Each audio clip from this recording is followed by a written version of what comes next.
PROACT framework. So yung PROACT is an acronym for problem, objectives and measures, alternatives, consequences, and trade-off. So yung the last three, yung ACT, alternatives, consequences, and trade-offs, ito ay para sa uncertain and volatile environment, project environment. So yan, no? Siyempre dapat naka-define yung problem, din kung paano mo susolusyonan, pero nandun pa rin yung options mo, may options ka, naka-specify yung consequences and yung trade-offs. Yung trade-offs is yung mawawala o masasakripisyo.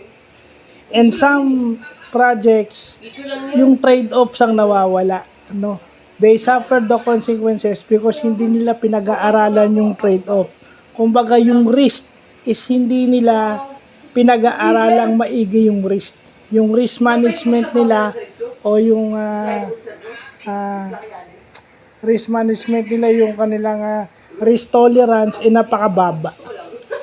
No, every project dapat may mataas na risk tolerance when it comes to doing things. So, ganda na rin papag-aralin natin yung PROACT na yan. Sa project, yung PROACT na yan. No, so, yun, buti alam natin yung mga bagay na yan para, bagong term lang yun, bagong term lang to sa akin. So, ito yung mga bago kong nalalaman sa project management. So, yun lang po.